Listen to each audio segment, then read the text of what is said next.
Olá pessoal! Tudo bem com vocês? Chegamos aos últimos capítulos do livro de Gênesis e hoje leremos a bênção de Jacó aos seus filhos. Vamos lá! Gênesis capítulo 49. Jacó abençoa os filhos. Então Jacó chamou seus filhos e disse: Ajuntem-se a meu lado para que eu lhes diga o que lhes acontecerá nos dias que virão. Reúnam-se para ouvir, filhos de Jacó, ouçam o que diz Israel, seu pai. Ruben, você é, meu primogênito, minha força, o primeiro sinal do meu vigor, superior em honra, superior em poder. Turbulento como as águas, já não será superior, porque você subiu à cama de seu pai, ao meu leito, e o desonrou. Simeão e Levi são irmãos, suas espadas são armas de violência. Que eu não entre no conselho deles, nem participe da sua assembleia, porque em sua ira mataram homens e a seu bel prazer, aleijaram bois, cortando-lhes o tendão. Maldita seja a sua ira, tão tremenda, e a sua fúria, tão cruel. Eu os dividirei pelas terras de Jacó e os dispersarei em Israel. Judá, seus irmãos o louvarão, sua mão estará sobre o pescoço dos seus inimigos, os filhos de seu pai se curvarão diante de você. Judá é um leão novo. Você vem subindo, filho meu, depois de matar a presa. Como um leão, ele se assenta e deita-se como uma leoa, quem tem coragem de acordá-lo. O cetro não se apartará de Judá, nem o bastão de comando de seus descendentes, até que venha aquele a quem ele pertence, e a ele as nações obedecerão.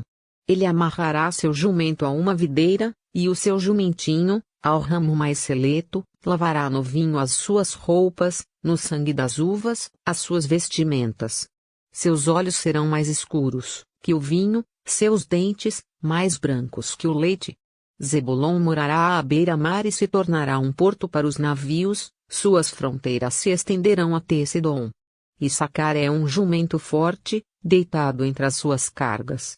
Quando ele perceber como é bom o seu lugar de repouso e como é aprazível a sua terra, curvará seus ombros ao fardo e se submeterá a trabalhos forçados. Dan defenderá o direito do seu povo como qualquer das tribos de Israel. Dan será uma serpente à beira da estrada, uma víbora à margem do caminho, que morde o calcanhar do cavalo e faz cair de costas o seu cavaleiro. Ó Senhor, eu espero a tua libertação. Gade será atacado por um bando, mas é ele que o atacará e o perseguirá. A mesa de Azer será farta, ele oferecerá manjares de rei. Naftali é uma gazela solta, que por isso faz festa. José é uma árvore frutífera à beira de uma fonte, cujos galhos passam por cima do muro. Com rancor arqueiros o atacaram, atirando-lhe flechas com hostilidade. Mas o seu arco permaneceu firme, os seus braços continuaram fortes, ágeis para atirar, pela mão do poderoso de Jacó, pelo nome do pastor, a rocha de Israel, pelo Deus de seu pai, que ajuda você, o Todo-Poderoso, que o abençoa com bênçãos dos altos céus, bênçãos das profundezas, bênçãos da fertilidade e da fartura. As bênçãos de seu pai são superiores às bênçãos dos montes antigos, às delícias das colinas eternas. Que todas essas bênçãos repousem sobre a cabeça de José, sobre a fronte daquele que foi separado de entre os seus irmãos. Benjamim é um lobo predador, pela manhã devora a presa e à tarde divide o despojo. A morte de Jacó são esses os que formaram as 12 tribos de Israel, e foi isso que seu pai lhes disse, ao abençoá-los, dando a cada um a bênção que lhe pertencia. A seguir, Jacó deu-lhes estas instruções: estou para ser reunido aos meus antepassados. Sepultem-me junto aos meus pais na caverna do campo de Efron, o Hitita, na caverna do campo de Maquipela, perto de Manre, em Canaã, campo que Abraão comprou de Efron, o Hitita, como propriedade para a sepultura. Ali foram sepultados Abraão e Sara, sua mulher, e Isaque e Rebeca, sua mulher. Ali também sepultei Lia. Tanto o campo como a caverna que nele está foram comprados dos hititas. Ao acabar de dar essas instruções a seus filhos, Jacó deitou-se, expirou e foi reunido aos seus antepassados. Gênesis capítulo 50. José atirou-se sobre seu pai, chorou sobre ele e o beijou. Em seguida, deu ordens aos médicos, que estavam ao seu serviço, que embalsamassem seu pai Israel. E eles o embalsamaram. Levaram 40 dias completos, pois esse era o tempo para o embalsamamento. E os egípcios choraram sua morte 70 dias. Passados os dias de luto, José disse à corte do faraó: se posso contar com a bondade de vocês, falem com o faraó em meu favor. Digam-lhe que meu pai fez-me prestar-lhe o seguinte juramento: estou à beira da morte, sepulte-me no túmulo que preparei para mim na terra de Canaã. Agora, pois, peçam-lhe que me permita partir e sepultar meu pai, logo depois voltarei. Respondeu o faraó: vai e faça o sepultamento de seu pai como este o fez jurar. Então José partiu para sepultar seu pai. Com ele foram todos os conselheiros do faraó, as autoridades da sua corte e todas as autoridades do Egito, e, além deles, todos os da família de José, os seus irmãos e todos os da casa de seu pai. Somente as crianças, as ovelhas e os bois foram deixados em Gósen. Carruagens e cavaleiros também o acompanharam.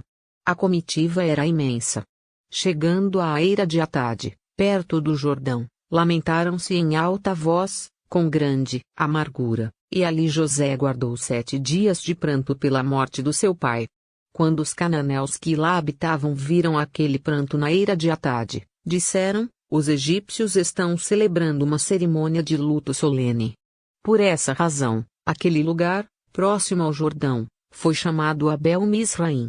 Assim fizeram os filhos de Jacó o que este lhes havia ordenado, levaram-no à terra de Canaã e o sepultaram, na caverna do campo de Maquipela, perto de Manre, que, com o campo, Abraão tinha comprado de Efron, o hitita, para que lhe servisse de propriedade para a sepultura.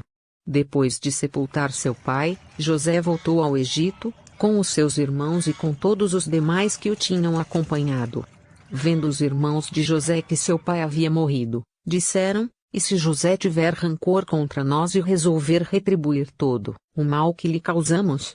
Então mandaram um recado a José, dizendo: antes de morrer, teu pai nos ordenou que te disséssemos o seguinte: peço-lhe que perdoe os erros e pecados de seus irmãos que o trataram com tanta maldade. Agora, pois, perdoa os pecados dos servos do Deus do teu pai. Quando recebeu o recado, José chorou. Depois vieram seus irmãos, prostraram-se diante dele e disseram: aqui estamos. Somos teus escravos. José, porém, lhes disse: não tenham medo. Estaria eu no lugar de Deus? Vocês planejaram o mal contra mim, mas Deus o tornou em bem, para que hoje fosse preservada a vida de muitos.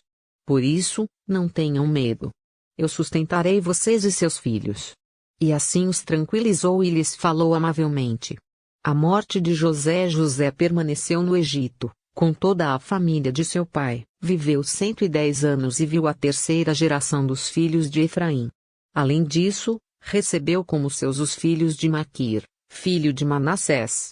Antes de morrer José disse a seus irmãos: estou à beira da morte.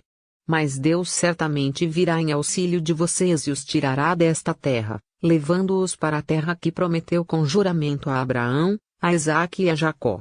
E José fez que os filhos de Israel lhe prestassem um juramento, dizendo-lhes: quando Deus intervier em favor de vocês, levem os meus ossos daqui. Morreu José com a idade de 110 anos. E, depois de embalsamado, foi colocado num sarcófago no Egito. Concluímos o livro de Gênesis com a morte de 2 grandes homens de fé, Jacó e José. Que lindo exemplo para nós, não podemos esquecer de Abraão e Isaque. Que nós tenhamos a fé destes homens e o amos de Deus para prosseguir nossa jornada e viver os sonhos de Deus. Deixo novamente esta fala de José para seus irmãos: vocês planejaram o mal contra mim, mas Deus o tornou em bem, para que hoje fosse preservada a vida de muitos. Hoje não entendemos a situação que estamos